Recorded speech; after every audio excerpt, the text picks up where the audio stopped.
Bom, nós já noticiamos aqui o fato de que nos Estados Unidos há um processo de andamento de impeachment contra um secretário, um ministro do governo Biden. Aqui nós estamos olhando para impeachment na área do Poder Executivo. Prefeito, governador, presidente, até a gente lembrou que 2 foram impeachados. Um foi o Collor e o outro foi... Quem foi presidente? A Dilma, exatamente, foi a Dilma. Pois é, mas para a gente entender como é que funciona isso, doutor Emanuel Pessoa, advogado especializado em governança corporativa, direito societário, contratos e disputas estratégicas aqui conosco. Doutor Emanuel, muito obrigado por atender aqui o Jornal Nova Brasil. Bom dia, Heródoto. Sempre um prazer estar com você, meu amigo. Tudo bom? Tudo bem. Emanuel, conta pra gente o seguinte. Então, nos Estados Unidos, o secretário de Estado, que equivale ao nosso ministro, também pode sofrer impeachment por parte do Poder Legislativo? Mas no Brasil também, Heródoto. Os ministros de Estado também podem sofrer impeachment no Brasil. A diferença é que no Brasil é muito mais fácil nomear um ministro, porque nos Estados Unidos, para você nomear um secretário de Estado, né, um ministro, que seria o nosso ministro de Estado, seja lá da saúde, seja da educação, seja dos transportes, da energia, ele precisa ser confirmado pelo Senado americano. Então, naturalmente, o presidente não se desfaz tão fácil nos Estados Unidos dos seus ministros como no Brasil. Porque no Brasil, o presidente da República ele pode nomear e demitir os ministros livremente. Nos Estados Unidos, como a nomeação precisa da confirmação do Senado, o presidente não sai demitindo as pessoas para ele não ter o risco de não conseguir nomear o próximo. Então, isso torna lá a questão do impeachment dos ministros de Estado algo mais palpável.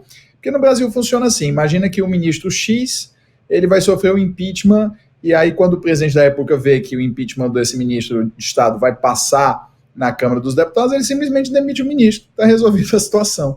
E nos Estados Unidos é um pouco mais complicado, porque ainda que o presidente possa fazer a mesma manobra, ele iria ter muita dificuldade de nomear o próximo passando no Senado. Isso é comum por lá ou não? Já aconteceu? É caso inédito? Como é que é? Esse que sofreu o impeachment, o Mayorkas, ele é o que é responsável pela administração ali da fronteira, né? Então, realmente, eu não conheço nenhum outro caso de ministro de Estado americano que tenha sofrido impeachment, é um caso novo, mas o fato é que ele realmente não se mostra exatamente um sujeito muito competente para lidar com a questão da crise nas fronteiras, a crise migratória. Que a rigor, Heródoto, o Partido Democrata, o partido Joe Biden, não quer resolver o problema das fronteiras. Eles querem realmente que entre um monte de imigrante ilegal.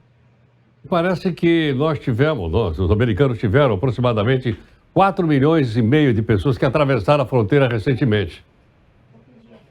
Aí, Heródoto, você pensa o seguinte, são 4 milhões que atravessam a fronteira ilegalmente. Os Estados Unidos têm uma regra, que o Brasil copiou essa regra, que é o seguinte, quem nasce nos Estados Unidos é americano. Não interessa se entrou nos Estados Unidos ilegalmente, os pais, não interessa se aqueles casais brasileiros hoje fazem o turismo da gravidez, né? O casal, a mulher está grávida, aí eles vão para Miami com 6 meses de gravidez, tem um filho em Miami e um filho americano, né? Tem esse turismo de gravidez que está um tanto quanto popular em alguns segmentos mais abastados aí da população brasileira. Então o que acontece? Esses 4 milhões de imigrantes que entraram ilegalmente, eles adoram o Partido Democrata, né? Porteira aberta, cidade santuário, coitadinho, etc, etc, etc. Essa turma vai ter filho, Heródoto, porque, especialmente quando vem de país latino, a gente tem muito mais filhos, em média, do que os norte-americanos, aquele assim, o louro do olho azul, ele tem menos filhos do que os latinos, do que os mexicanos.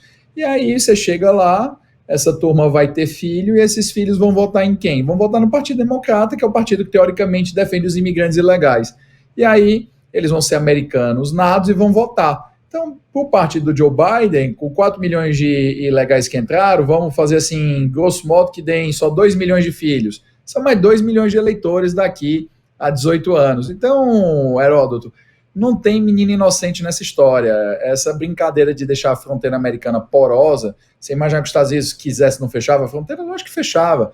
Mas essa brincadeira de deixar a fronteira porosa é o Partido Democrata brincando de gerar eleitor no futuro. Agora, Emanuel, é provável que isso vai estourar lá na eleição em novembro, ou não? vai provavelmente dar um problema na eleição em novembro, porque, por exemplo, olha o que aconteceu, Heródoto, né? As pessoas não entendem que, mas por que os Estados Unidos precisa do imigrante? Precisa, Heródoto. Mas da mesma maneira que você pode precisar, às vezes, de ajuda na sua casa, você não deixa qualquer pessoa entrar na sua casa. Da mesma maneira que a televisão ela precisa de funcionários, ela não deixa qualquer um virar seu empregado. Então, o que acontece aqui? Você está deixando pessoas entrarem que você não confere antecedentes criminais, você não confere se a pessoa ela é capaz de se adaptar à vida naquele local. E aí você viu que teve um imigrante da Venezuela, que ele cometeu um furto lá em Nova York, né, subtraindo bens de lojas, que é uma coisa que a gente tem visto cada vez mais comum nos Estados Unidos. E aí ele entrou numa altercação com a polícia e atirou na polícia. E quando ele atirou na polícia, ele acertou uma turista brasileira lá na Times Square, em Nova York. Aí você vê, um imigrante venezuelano que entrou nos Estados Unidos nessa ideia de fronteira porosa. Todo imigrante ilegal é necessariamente um criminoso? Não, lógico que não, Heródoto, mas o que acontece é que se ele entrou ilegalmente e ele comete um crime, é muito mais fácil você vender a ideia para a população que a imigração ilegal vem com mais bandidos do que gente boa.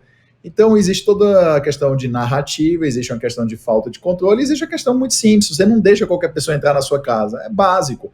E é óbvio que os Estados Unidos precisam de imigrantes, isso ajuda a manter a pirâmide populacional, manter contas de previdência social, impedir uma explosão de salários, queria fazer a economia americana entrar num declínio igual à economia europeia, mas é óbvio que os americanos iriam liberar a imigração, mas de uma forma legal, lícita. Do jeito que está, você acaba deixando os americanos que já estão lá irritados com essa questão da imigração. Então, o Partido Democrata faz isso para gerar eleitores no futuro, mas, por enquanto, isso fortalece os americanos que já votam ficarem contra as políticas do Partido Democrata.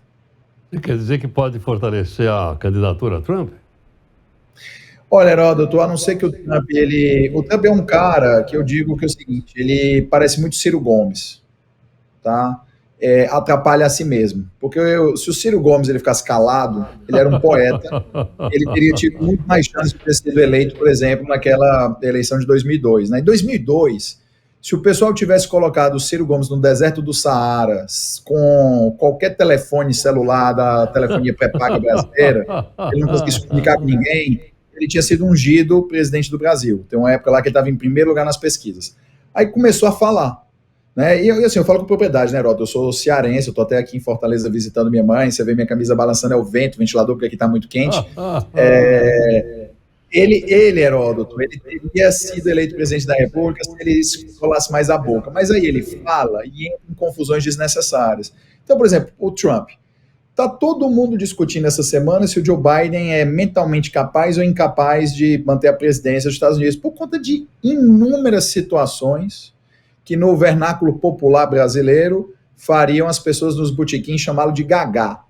Aí vem o Trump, em vez de deixar o Biden estufar nas más notícias, ele vai falar que se os aliados da OTAN não pagarem, ele encorajaria a Rússia a invadi-los.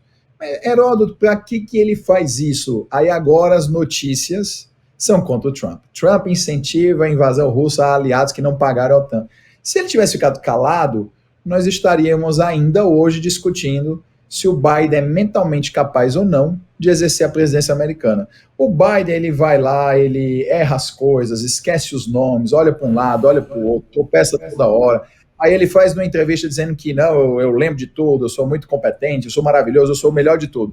Aí ele vai falar do presidente do Egito, fala o nome do presidente do Egito e diz que ele é presidente do México. Precisa o Trump fazer alguma coisa? Vai ficar calado. Aí lá vai o Trump, fez escola, provavelmente deve ter assistido o Ciro Gomes no YouTube, e aí ele entra nessa de se autodestruir. Certo. Emanuel, muito obrigado aqui por atender o Jornal Nova Brasil. Muito grato. Doutor, em tempo, tá?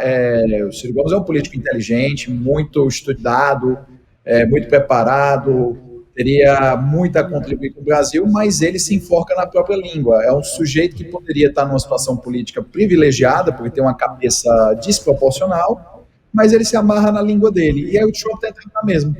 Tá bom. Emanuel, muito obrigado.